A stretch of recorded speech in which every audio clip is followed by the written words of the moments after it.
주시는 하나님 말씀은 미가 6장 6절에서 8절, 그러면 요한복음 15장 1절에서 6절 말씀이 되겠습니다. 그럼 미가 6장 6절에서 8절 한 절씩 교독하시겠습니다. 1295편이 되겠습니다.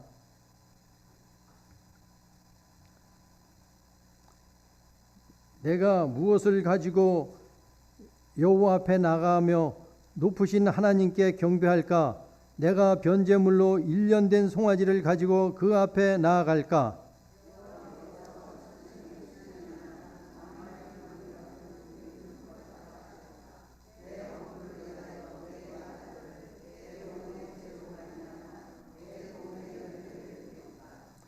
사람아, 주께서 선한 것이 무엇임을 네게 보이셨나니 여호와께서 네가 구하시는 것은 오직 정의를 행하며 인자를 사랑하며 겸손하게 내 하나님과 함께 행하는 것이 아니냐. 다음은 요한복음 15장 1절에서 6절 말씀을 한 절씩 교독하시겠습니다. 나는 참나무요 내 아버지는 농부라.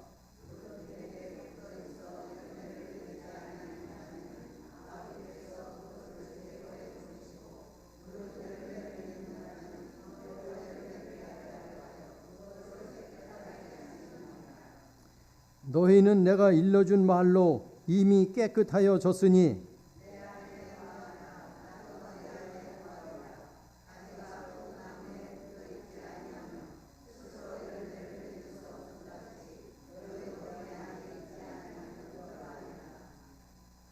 나는 포도나무요 너희는 가지라. 그가 내 안에 내가 그 안에 거하면 사람이 열매를 많이 맺나니 나를 떠나서는 너희가 아무것도 할 수 없음이라.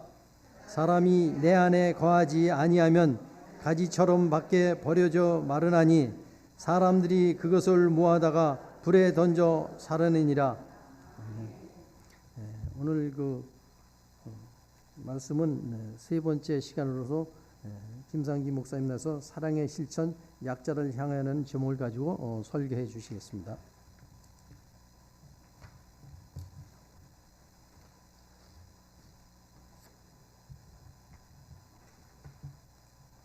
여러분들 모두 평강하셨는지요? 주님 안에서 여러분들이 언제나 평강과 평화 누리시기를 간절히 빕니다.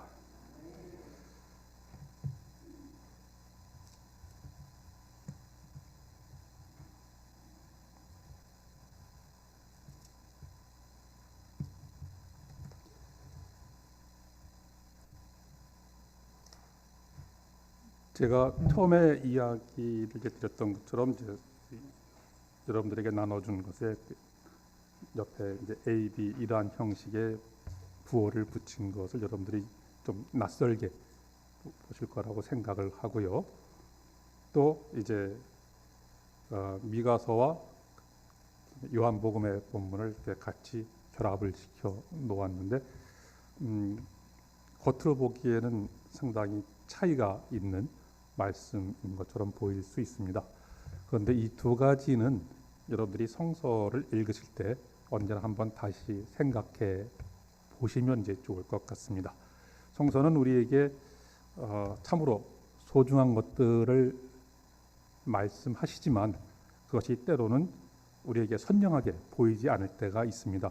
그래서 그것이 어떻게 이제 우리에게 전해지고 있는지를 이와 같은 방식으로 나누어서 본문을 읽는 것이 첫 번째이고요. 두 번째는 이제 그러한 본문을 서로 다른 본문에 의거해서 이 말씀이 어떻게 이해될 수 있는지 하는 것을 이제 비교하는 겁니다. 그래서 이제 그것을 우리가 말씀으로 이제 말씀을 읽는 이제 이런 것이라고 이제 말할 수 있습니다. 그래서 여러분들이 성서를 보실 때 어떠한 경로를 통해서든 이와 같은 방식으로 생각하고 또 성서를 읽으시면 여러분들에게 큰 깨달음과 또 기쁨이 있을 거라고 믿습니다. 그러니까 오늘 우리가 이제 미가서 본문을 이제 선택을 했지만 이 미가서 본문은 그 자체대로 이제 생각할 수 있는 것이긴 하지만 이 본문보다 한 단계 더 앞에 서서 있는 이제 본문이 하나 있습니다. 그것은 이제 호세아입니다. 호세아 6장 1절에서 이제 6절까지를 보면 1절에서 3절까지는 이스라엘이 회개하는 말씀입니다. 그래서 그 회개는 그냥 아무 때나 했던 이런 것이 아니라 이제 하나님께 심판을 받고 징계를 받고 난 후에 이스라엘이 하는 말입니다. 오라 우리가 여호와께 돌아가자. 여호와께서 우리를 찢으셨으나 도로 낫게 하실 것이요 우리를 치셨으나 싸매어 주실 것이다 라고 기대를 하고 자신들의 잘못을 회개하며 하나님 앞에 갑니다. 그러면 하나님께서 이틀 사흘 지나면 우리를 그 앞에서 살게 하실 것이라고 기대를 하지요. 그래서 그들이 이제 마지막으로 야 우리가 이와 같은 역사적 경험 그리고 그 하나님에 대해서 지금까지 성서를 통해 수없이 전해져 왔고 예언자들이 이야기했고 했던 그 모든 그것들을 통해서 하나님을 알자, 힘써서 야훼를 알자 이렇게 이야기하고 하나님께 돌아옵니다. 문제는 하나님이 이것을 어떻게 보는가라고 하는 겁니다.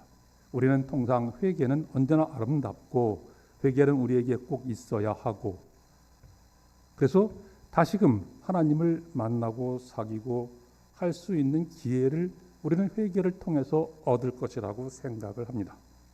그런데 6장 4절에서 6절 사이를 보면 하나님은 뜻밖의 말씀을 하십니다. 에브라임아 내가 내게 어떻게 하면 좋겠냐? 유다야 내가 내게 어떻게 하면 되겠냐? 그렇게 말씀하시는 이유는 너희 인애가 아침 구름이나 쉬없이 사라지는 이슬 같다. 너네들이 사랑을 하기는 하고 인자를 베풀기는 하지만 아침 구름 또 쉬없이 사라지는 이슬 이렇게 그들의 사랑 그들의 자비를 평가하십니다. 금방 사라질 마음입니다. 물론 사랑을 하고 인자를 베푸는 것이 대단히 중요하다라고 하는 것은 우리가 성서를 통해서 쉼없이 듣고 있지만 사람은 그것을 지속할 능력은 별로 없는 것 같습니다. 우리가 오늘날 흔히 지속성의 문제를 자주 여러 방면에서 이야기합니다. 사랑과 인자도 마찬가지입니다. 한 번, 두 번에서 다 됐다라고 말할 수 없는 것이 사랑이고 인자입니다. 그런데 이스라엘이 하나님의 말씀을 들어서 그들에게 보여주는 행위는 그냥 이슬 같고 아침 구름처럼 잠시 하늘에 보였다가 사라지는 것 같다고 하나님께서는 탄식을 하십니다. 그러면서 이제 내가 진정으로 너희에게 원하는 것이 있다라고 말씀하십니다. 그것은 다른 것이 아니라 너네들의 인애, 너네들의 사랑 이것이 지속적이고 또 나를 아는 것입니다. 번제나 제사를 드리는 것보다 지속해서 사랑을 베풀고 나를 아는 것이 하나님께서 이스라엘에게 원하는 것이라고 말씀하십니다. 이스라엘은 이때까지 아주 긴 세월 동안 제사를 드려왔고 하나님의 말씀을 들어왔고 또 때로는 하나님께 징계를 받기도 하고 그러면서 수없이 많은 세월을 보내왔지만 하나님은 여전히 그들에게 나를 아는 것, 인애를 행하는 것 이것이 내가 너희에게 원하는 것이라고 말씀을 하십니다. 도대체 하나님을 아는 것 이것이 무엇일까? 어떻게 하면 하나님을 안다고 이야기할 수 있을까? 우리는 이 문제가 대단히 복잡한 것 같지만 사실은 복잡하지는 않습니다. 우리는 하나님의 이름을 부르지요. 하나님 또는 여호와 또는 그 말을 이제 다시 바꿔서 야훼 등 이렇게 이제 부릅니다. 자, 이름을 부른다라고 하는 것은 과연 무엇일까요? 여러분들이 아마도 가장 좋은 예는 애완동물 같은 경우를 키우게 되는 경우일 겁니다. 내가 동물을 들여와서 그의 동물에게 이름을 지어준다라고 하면 어떤 의미입니까? 이름을 지어줌으로써 이제 그 동물은 그 이전에 내가 이름 지어주지 않았던 상태의 수많은 개들 가운데 하나가 아니라 내가 이름을 지어줌으로써 그 개는, 그 동물은 나에게 아주 특별한 존재가 됩니다. 야훼의 이름을 부르는 것도 그럴 수 있을까요? 그저 신 이렇게 하면 많은 신들 가운데 하나일지 모릅니다. 그러나 그 하나님을 야훼, 하나님 이렇게 부를 때에 그 하나님은 나와 아주 특별한 관계에 들어가는 것을 우리는 짐작할 수 있습니다. 그런데 그것이 습관화되다 보면 그 이름을 부르는 것이 얼마나 감격스럽고 얼마나 귀한 일이었던가라고 하는 것을 잊어버리게 되지요. 그것은 이제 우리가 사람이기 때문에 약해서 무언가를 계속 하지 못하는 약함 내지는 또 어리석음 이런 것 때문이라고 말할 수도 있을 겁니다. 여하튼 사람은 그렇게 지속적인 존재는 되지 못합니다. 자, 그런데 이제 오늘 미가서에서는 하나님께서 나를 안다는 것, 그것이 무엇인지 이렇게 이야기를 하십니다. 이스라엘은 제사 드리는 데는 열심이었지만 그래서 내가 무엇을 드릴 수 있을지 이것을 고민하고 심지어 자기 아들까지도 하나님께 바칠 수 있다라고 생각했지만 하나님께서 요구하시는 것은 그러한 것이 아니라 무엇이 선한 일인지 너희에게 이미 일러 주었고 너에게 요구하는 것이 무엇인지도 이미 알려주셨다라고 얘기합니다. 그것은 정의를 실천하는 것, 인자를 사랑하는 것, 인자는 이제 자비 이런 겁니다. 겸손히 내 하나님과 함께 행하는 것, 이런 것이 하나님께서 너에게 요구하는 것이라고 이야기하십니다. 사람들이 생각하는 방식으로 하나님은 사람이 자기에게 가까이 오거나 자기를 사랑할 수 있다라고 하는 것이 아니라 내가 원하는 대로, 내가 요구하는 대로 행하는 것이 곧 나를 사랑하는 것이고 나를 아는 것. 이것은 지극히 당연한 거겠죠. 우리는 부모와 자식 간에 또는 친구 사이에서도 이와 같은 경우들을 종종 봅니다. 내가 원하는 대로, 내가 생각하는 대로 상대에게 접근할 때 그것은 상대에게 오히려 불편함과 때로는 모독감마저 줄 수도 있습니다. 상대가 원하는 것을 파악하지 않고 상대에게 내가 원하는 것을 강요하는 것이 될 수 있기 때문입니다. 이것은 그다지 좋은 관계도 아니고 관계를 맺는 방식도 아닐 겁니다. 하나님께서는 우리에게 자신이 무엇을 요구하는지 분명하게 말씀을 해 주십니다. 자, 그런데도 우리는 그것이 그다지 탐탁하지 않다고 생각해서이겠지만 우리는 우리 나름대로 하나님을 어떻게 하면 사랑할지, 어떻게 하면 하나님께 나의 사랑을 보여줄지 고민하고 또 찾기도 합니다. 그러나 그것이 운 좋게 하나님께서 요구하시는 것과 맞아떨어진다면 다행이겠지만 대개는 엇나가기 일쑤입니다. 그래서 하나님께서 원하시는 것이 도대체 무엇인지를 파악하는 것, 이것이 하나님을 사랑하는 첫 번째 길일 겁니다. 자, 그래서 이제 이러한 이제 요구를 하나님께서 우리에게 하시는 이유는 이제 또 다른 한편으로는 이제 에레미야서에서 이렇게 이야기를 합니다. 사람들은 도대체 무엇을 가지고 자랑을 하나? 하나님을 아는 사람은 무엇을 가지고 자랑해야 되는가? 이런 문제를 제기하십니다. 하나님께서 말씀하시기를 지혜로운 자는 자기가 지혜로움을 자랑하고 힘 있는 사람은 자기의 힘을 자랑하고 부유한 사람은 자기가 가진 것을 자랑하기 마련이죠. 보통 이것이 사람들 앞에서 자랑하는 것들 가운데 대표적인 것들입니다. 오늘날에는 아마도 거기에 자기 자식도 있을 겁니다. 사람은 자기가 가지고 있는 것, 이것을 가지고 모든 사람 앞에 자랑거리로 삼으려고 하지만 하나님께서는 너네들이 정말 자랑하고 싶은 자가 되려고 한다면 이것을 자랑하라. 나를 이해하고 아는 것, 하나님이 무엇을 요구하는지 이해하고 그 하나님을 아는 것을 자랑해라. 이게 쉬운 일이겠습니까? 하나님을 자랑할 수 있는지요? 참으로 어려운 일일 겁니다.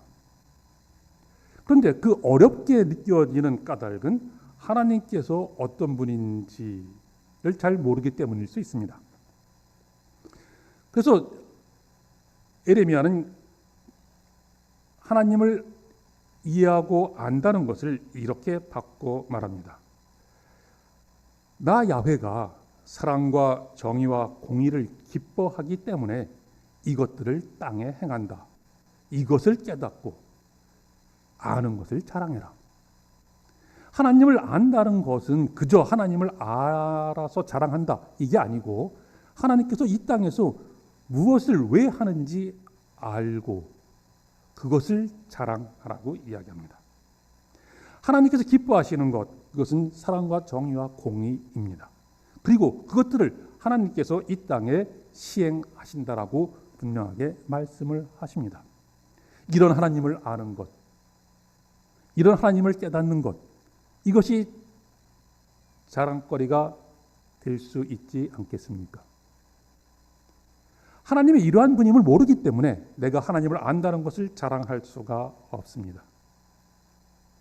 하나님을 너무나 막연하게 알기 때문에 우리는 하나님과 사람들 사이에 소통하기가 대단히 어렵습니다. 하나님께서는 사랑과 정의와 공의를 이 땅에 행하시는 것을 그것이 기쁘기 때문에 하신다라고 말씀하십니다. 하나님께서 그것을 기뻐하시는 이유는 지극히 단순합니다. 하나님을 믿는 사람들이 그 사회 속에서 어떤 삶을 살아야 될지를 아시기 때문입니다. 하나님께서 사람들이 어떠한 모습으로 살아가기를 원하시겠는지요? 불평등과 불의와 폭력이 난무하는 세상을 하나님이 기뻐하실 일은 결코 없습니다. 불공정하고 특혜가 지배적이고 사람을 억압하고 착취하고 이런 세상을 하나님이 기뻐하실 리 없습니다. 물론 하나님은 그 가운데 그런 세상 안에 계십니다. 그러나 그런 일들을 옹호하고 지지하기 위해서가 아니라 그런 불의와 부정, 부패 가운데 어떻게 하면 하나님께서 원하시는 정의와 공의와 사랑이 싹 틀 수 있는지, 새로운 세계로 바꿀 수 있는지 하는 것에 대한 관심 때문에 하나님은 거기에 계십니다. 그 하나님을 자랑스러워할 수 있지 않겠습니까? 그 하나님이 자랑스럽지 않습니까? 이 땅에 그와 같은 일들을 행하시는 것을 기뻐하기 때문에 행하시는, 이 땅에 사는 사람들을 사랑하시기 때문에 그러한 삶의 모습을 기뻐하시는 하나님입니다. 그 하나님이 우리의 자랑거리가 되기를 간절히 바랍니다. 하나님께서는 우리에게 이와 같은 삶에 근거해서 우리에게 이렇게 요구합니다. 너희는 거룩하라. 하나님을 아는 것과 거룩한 것, 전혀 다른 말인 것 같지만 사실은 대단히 가깝습니다. 우리는 거룩하다라고 하는 말을 도대체 어떻게 이해합니까? 주일에 열심히 교회에 참석하고 예배드리고 말씀을 듣고 그렇게 하면 거룩한 것일까요? 우리의 모습이 거룩한 척 걸음걸이나 표정이나 이런 것들을 잘 관리하면 거룩한 것일까요? 하나님께서 우리에게 거룩하라라고 이야기하시면서 그 이유를 내가 거룩하니까, 너희가 아는 내가 거룩하니까 너희도 거룩하라, 이렇게 말씀하십니다. 하나님을 아는 것과 하나님께서 요구하시는 거룩함이란 결코 다른 것이 아닙니다.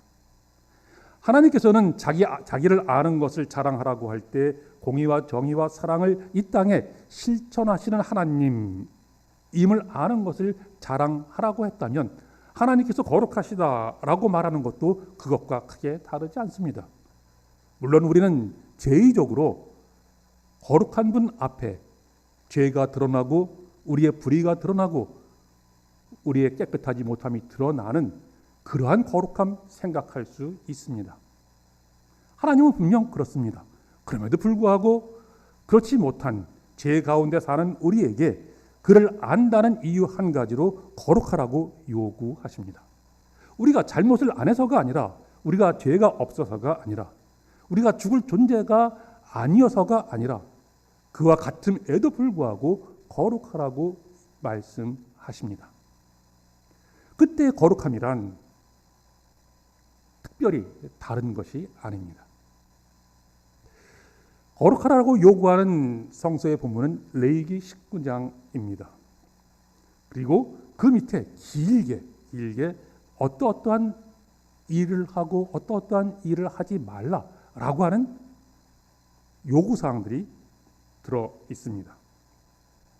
그런데 그것을 가만히 들여다보시고 살펴보면 하라라고 하는 일들과 하지 말라라고 하는 일들이 같이 나오죠. 사도 바울은 십계명을 완성하는 것이 사랑이라고 이야기하면서 십계명을 인용할 때 뭐뭐 하지 마라 이런 것들을 이야기합니다. 십계명 속에 물론 그런 말들이 들어있지요. 무엇을 하라가 아니라 하지 말라. 이것은 남에게 해를 끼치지 않는 것, 이렇게 소극적으로 이야기하고 그것이 율법의 완성 그리고 사랑의 내용이라고 이야기를 합니다. 그러나 레위기 본문은 그 이상을 다시 한번 이야기합니다. 하지 말라라고 하는 것은 물론 여러 가지 내용들이 있지만 1차적으로 다른 사람에게 해를 끼치지 않는 것입니다. 그러나 하라라고 하는 것을 보면 전부 남을 배려하는 겁니다. 자기 밭이 있어서 수확을 하는 사람들은 땅바닥에 떨어지거나 저 구탱이에 있는 것까지 모조리 걷어가지 말고, 어떻게 보면 대충 수확을 하고 남겨두어라. 구석에 있는 거나 땅바닥에 떨어진 것 줍지 말고 놔두어라. 다른 사람이 그것을 먹을 수 있도록.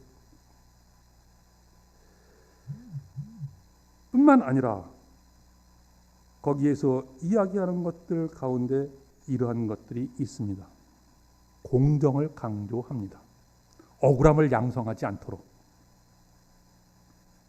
그러니까 약자, 가난한 자를 보살피고 억울한 일이 발생하지 않도록 하는 것. 이것이 거룩하라라고 하는 것과 굉장히 긴밀한 관계가 있습니다. 남을 억울하게 하지 않는 것, 그것도 하지 말라라고 하는 것이겠지만 남겨두어서 다른 사람이 먹고 살 수 있도록 배려하는 것, 이 모든 것들을 종합하는 말은 이웃을 내 자신처럼 사랑하라라고 하는 겁니다. 이것이 이제 레위기 19장에 들어있는 말씀입니다. 그런데 이제 내 이웃을 내 몸같이 사랑하라라고 하는 말은 우리가 다시 한번 그 본문을 통해서 잘 새겨 들어야 됩니다. 어떤 경우에 이웃을 내 자신처럼 사랑하라라고 말씀하시냐면 그 바로 앞에 형제를 미워하지 말라, 원수를 갚지 말라, 동포를 원망하지 말라. 원망할 일이 있거나 원수 갚을 일이 있거나 미워할 일이 있을 그러한 상황 속에서 이웃을 내 몸처럼 사랑하라고 말씀하십니다. 이것이 이웃을 내 몸처럼 사랑하라라고 하는 것의 첫 번째이고, 두 번째는 이주민들과 난민들의 문제입니다. 물론 성서는 때때로 그것을 나그네 또는 거류민 이렇게 옮기지만 그 말은 오늘날 우리들의 경험으로는 이주민이나 난민입니다. 이스라엘이 과거에 기후 난민으로 이집트에 들어가서 살았던 것과 같습니다. 그러한 경험을 바탕으로 이주민이나 난민을 학대하지 말고 내 자신처럼 사랑하라. 다시 말하면 우리가 사랑할 수 없는 그러한 환경 속에서, 우리가 무시할 수도 있는 그러한 환경 속에서 바로 그 옆에 있는 사람들을 사랑하라. 이것이 거룩하게 되는 길입니다. 어떤 것은 하지 말아야 되고 어떤 것은 해야 되겠지만 그 모든 것을 총괄하는 말은 사랑하라입니다. 다시 말하면 거룩하라라고 하나님께서 요구하시는 것은 사랑해라라고 요구하는 말로 바꿔서 말할 수가 있습니다. 하나님께서는 여러분들이 그와 같은 모습으로 사랑의 모습을 보일 때 참으로 거룩하다라고 인정하십니다. 우리의 다른 그 무엇을 통해서 하나님 앞에 거룩해질 수 있는 방법은 없습니다. 그럼에도 불구하고 하나님께서는 자신처럼 거룩해질 수 있다고 우리에게 그 길을 열어주십니다. 그것이 사랑입니다. 물론 우리는 사랑의 능력이 그렇게 크지 못하기 때문에 이 모든 것을 잘 새겨서 들으라고 성서는 여러 군데서 또다시 우리에게 일러줍니다. 내가 미움과 원망과 또는 그 복수심 이런 것들이 불타는 상황에 있을지라도 그 사람이 정말로 배가 고프고 목이 마르고 힘들어서 죽으려고 하는 것처럼 보일 때 그에게 먹을 것과 그에게 마실 것과 그에게 입을 것을 주어라 합니다. 우리는 우리 자신을 어떻게 사랑하십니까? 여러분들 정말로 자기 자신을 사랑합니까? 요즘 우리 사회에는 자기를 사랑하고 자기에게 자기가 상 주고 이런 표현들이 넘쳐납니다. 그러나 여러분들이 다시 한번 곰곰이 생각해 보십시오. 우리가 우리 자신에 대해서 관심을 갖고 사랑하고 아끼고 하는 때는 언제입니까? 우리 몸이 아프고 우리 몸이 힘들고 우리 몸이 괴로울 때입니다.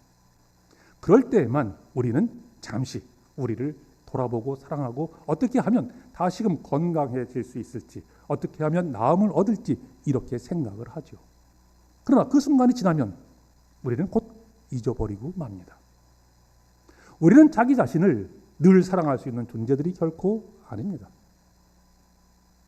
내가 위기에 처해 있을 때 나를 사랑하는 것처럼 다른 사람들이 그와 같은 위기에 처해 있을 때 사랑하라라고 하는 것이 내 이웃을 내 몸처럼 사랑하라라고 하는 말로 우리는 이해할 수가 있습니다. 그래서 성서는 그와 같은 방식으로 우리에게 사랑하라고 이야기합니다. 그 사랑을 할 때 하나님께서는 우리를 거룩하다라고 인정해 주실 것입니다. 자, 그런데 이와 같은 말 맨 끝에 결국 하나님께서는 내 법을 지켜라. 이러한 말로 총괄을 합니다. 앞에 있었던 많은 요구들, 이것을 하나님께서 우리에게 주신 법이라고 이야기할 수 있고 그 법을 지키는 것이 곧 거룩해지는 길이라고 우리에게 일러주죠. 그래서 하나님의 법은 사랑의 법입니다. 사랑의 법에 여러분들의 몸을 짓고 여러분들의 삶을 실을 수 있어야 합니다. 그렇게 될 때 하나님께서는 우리를 참으로 충성되고 참으로 거룩하고 참으로 사랑스러운 자라고 인정하실 것입니다. 이와 같은 말씀들을 염두에 두시고 이제 요한복음을 보시면 이렇습니다. 자, 거기에 3, 4절에 보면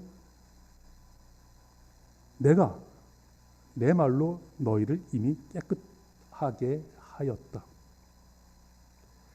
깨끗하게 했으니까 모든 것이 끝났다는 것이 아니라 그러니까 내 안에 머물러 있어라. 그러면 나도 너희 안에 머물겠다입니다. 앞에서 말한 깨끗하게 되었다라고 하는 것은 그냥 우리가 믿음으로 주님 안에서 깨끗하게 되었다 이렇게 말할 수 있습니다. 그러나 그것이 다가 아닌 것은 그 다음에 말씀이 말하는 것처럼 내 안에 머물러 있어야 나도 너희 안에 머물러 있겠다라고 말씀하시는 이 대목입니다. 믿음은 시작이 아니라 과정입니다. 그리고 끝이 있습니다. 그 믿음의 경주를 끝까지 하라고 이야기하는 것과 이 본문은 조금 더 다르지 않습니다. 만일에 깨끗하게 되었다라고 하면서도 그 나무에 붙어 있지 않으면 어떻게 된다는 것인가? 농부인 아버지께서 결국 그 가지를 열매 맺지 못한다는 이유로 다 잘라버릴 것이다.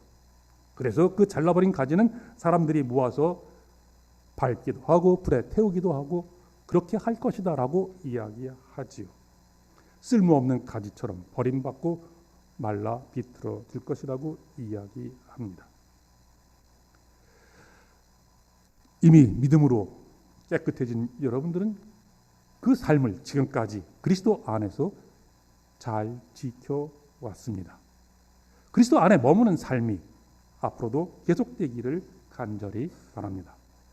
그와 같은 삶에 하나님께서는 하나님 나름대로 응답을 하실 것입니다.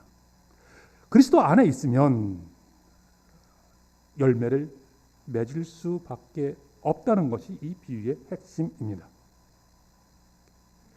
열매를 맺는 나무 가지입니다.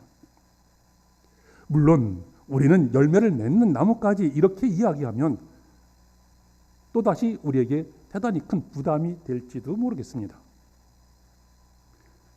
내가 내 삶을 아무리 돌아봐도 맺어 놓은 것이 없는 것 같기 때문입니다. 내가 비록 내 삶을 통해서 내 노력을 통해서 무언가를 성취했다라고 느낄 수 있어도 하나님 앞에서 과연 그와 같이 요구하고 그와 같은 관계를 맺고 그와 같은 삶을 살아가라고 힘을 더해 주시고 이끌어 주신 그 분 앞에서 내가 무엇을 얻었을까? 어떤 열매를 맺었을까라고 묻는다면 우리는 곧바로 머리를 숙일 수밖에 없는 경우들이 대단히 많습니다. 우리의 삶은 이처럼 주님 앞에서 아무것도 내세울 것이 없는 그러한 삶일지 모릅니다. 그런 삶을 살아가는 사람들에게 주님께서 요구하시는 것, 그리고 그렇게 살지 못했을 때 포도나무에서 잘려나가는 가지처럼 쳐버릴 수 있다라고 하는 경고는 너무나 무겁게 크게 다가올 수밖에 없습니다. 하나님께서 정의와 공의와 공평, 사랑 이런 것들을 이 땅에 시행하시기를 기뻐하신다라고 말씀하시는 그 말들조차 우리에게는 너무나도 크게 느껴질 수 있습니다. 분명 하나님께서 그렇게 말씀하실 때에는 우리에게도 그와 같은 삶을 살라라고 이야기하시기 때문에 그럴 겁니다. 그러나 그 말들은 우리에게 대단히 어렵고 힘든 그리고 부담스러운 말들이 될 것입니다. 그런데 하나님께서는 그와 같은 염려, 불안 때문에 떠는 사람들에게 전혀 다른 말씀을 우리에게 해 주십니다. 그것이 마태복음 25장에 있는 말씀입니다. 우리가 잘 아는 대로 마지막 심판의 비유입니다. 이 마지막 심판의 비유는 우리에게 도대체 무엇을 이야기합니까? 물론 그것은 여러 가지로 해석되고 여러 가지로 이해될 수 있겠지만 가장 단순한 것은 양들이 왜 하나님 앞에 칭찬을 듣는지, 염소들이 왜 하나님 앞에서 거절을 당하는지입니다. 예수께서는 사람들을 불러놓고 너네들은 내가 굶주렸을 때, 목마를 때, 옥에 갇혔을 때 등등 이럴 때에 나를 도와주었고 찾아주었고 마실 것을 주었고 이렇게 이야기합니다. 그러자 양들로 분류된 사람들은 주님, 언제 우리가 주님께 그렇게 했습니까? 라고 반문을 합니다. 자, 그런데 예수의 답변이 뜻밖입니다. 여기에 있는 지극히 작은 형제들 가운데 여러분들이 그와 같은 사람들에게 먹을 것, 마실 것, 옷, 찾아가는 것 등등을 했다면 그것이 곧 나에게 한 것이라고 말씀하십니다. 자, 그런데 여기에 하나님께서 말씀하시는 정의와 공의와 사랑과 공정, 이 모든 것들이 들어 있습니다. 그 말들이 엄청나게 들릴 수 있지만 그 실천은 이와 같이 지극히 작은 자들에게서부터 시작이 됩니다. 이 사람들은 자신들이 무엇을 했는지조차도 모를 수 있습니다. 주님께서는 분명 이 땅에 오실 때 이와 같은 일들을 하기 위해서 은혜의 해를 선포하기 위해서 오셨다라고 말씀하십니다. 주님께서 선포하시는 그 내용은 대단히 크고 어려워 보이지만 사람들이 실천할 수 있는 내용으로서는 지극히 작은 것들에서 하나님께서는 또 그리스도께서는 사람들이 그와 같은 일을 했다고 인정해 주십니다. 지극히 작은 사람들, 목마른 사람들에게 물 한 잔 주는 것이 그토록 어렵겠습니까? 아마도 누구나 다 그렇게 할 수 있을 겁니다. 굶주린 자에게 먹을 것을 주는 것 누구나 다 할 수 있을 겁니다. 자기 마음문을 스스로 닫고 안 하는 경우도 간혹 있을 수 있겠지만 대다수의 경우는 마음이 아파서 할 수밖에 없습니다. 그러나 그것을 기억하는 사람은 거의 없습니다. 자기 마음이 동해서 그렇게 했기 때문에 그 일을 해놓고도 우리는 잊을 수 있습니다. 그러나 주님께서는 그것을 기억하시고 그것을 자기에게 한 것으로 인정해 주십니다. 물론 여기에는 또 다른 것도 있습니다. 옥에 갇혔을 때 누가 옥에 갇힙니까? 이것은 옥에 갇힌 모든 사람을 의미하는 것이 아니라 의를 위해서 일을 하다 옥에 갇힌 사람들입니다. 버려지고 죽음의 위기 앞에 서 있는 불안해하는 그 사람들을 찾아갈 수 있을 겁니다. 물론 우리는 그런 사람들이 우리 곁에 있는지를 잘 몰라서 못할 수 있겠지만 그러나 여러분들은 아신다면 분명 목마르고 배고픈 자에게 먹을 것과 물을 주는 것처럼 찾아갈 수 있습니다. 그렇게 하는 것이 이 불의한 세계에서, 이 부패한 세계에서 하나님의 나라를 세우는 길이라고 주님께서는 우리에게 그렇게 말씀하십니다. 정의와 공의와 사랑은 엄청나게 큰 행동들이 아니라 우리가 일상생활 속에서 행할 수 있는 지극히 작은 행동들입니다. 그러나 그러한 섬김이 새로운 질서의 시작이고 새로운 질서의 본래 모습이라고 주님께서는 우리에게 일러주십니다. 여러분들의 작은 행동이 그와 같은 하나님 나라를 앞당기는 것이 되기도 하고 하나님께서 그 행동을 거룩하다라고 말씀하는 것이기도 합니다. 우리가 그것들을 관념적으로 사람이 어떻게 거룩하게 될 수 있는지, 사람이 어떻게 하나님을 알 수 있는지가 아니라 하나님께서 말씀하시는 것에 귀를 기울여 듣는다면 우리는 우리의 일상생활 속에서 그와 같은 모습으로 바뀌어 갈 수 있을 겁니다. 그와 같은 모습이 주님께서 원하시는 하나님의 나라를 이 땅에 그리고 우리 가운데 세우는 길이 될 것입니다. 바로 이러한 것이 주님께서 우리에게 요구하시는 것입니다.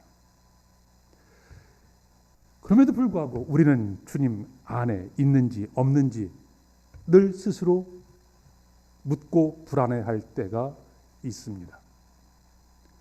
그 길을 벗어나는 유일한 길은 단 한 가지뿐입니다.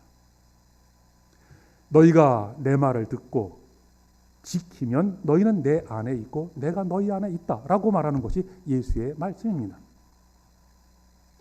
내 말을 듣고 지키는 것, 하나님께서 여러분들에게 자신이 거룩한 것처럼 거룩하라라고 했을 때에도 내 말을 듣고 지키는 것입니다.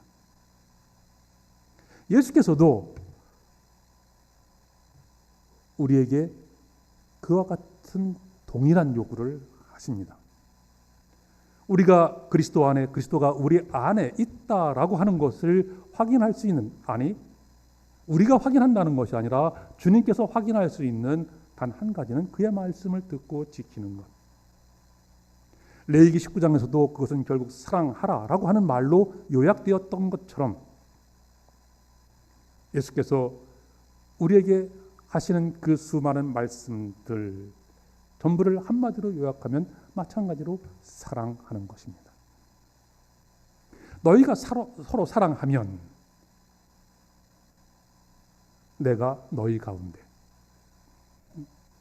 너희가 내 가운데 있다고 이야기하십니다. 우리는 성서를 참으로 어렵고 힘들게 생각할 수 있지만, 그러나 거꾸로 이 말씀으로부터 시작을 하면 우리는 성서를 보다 쉽게 이해할 수 있을 것입니다. 성서의 요구는 결코 복잡하지 않습니다.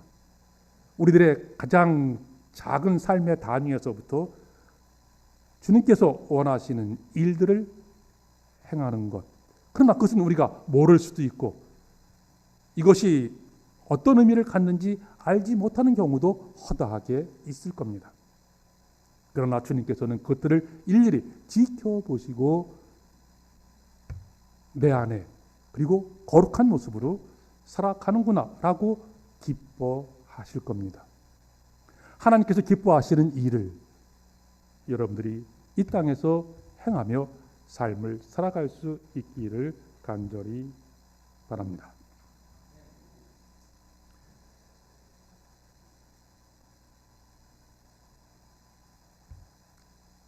이제 이와 같은 말씀들의 모든 결과는 결국 우리가 주기도문에서 이야기했던 것처럼 하나님의 나라가 이 땅에 어떻게 이루어질 것인지라고 하는 것과 연관이 있습니다.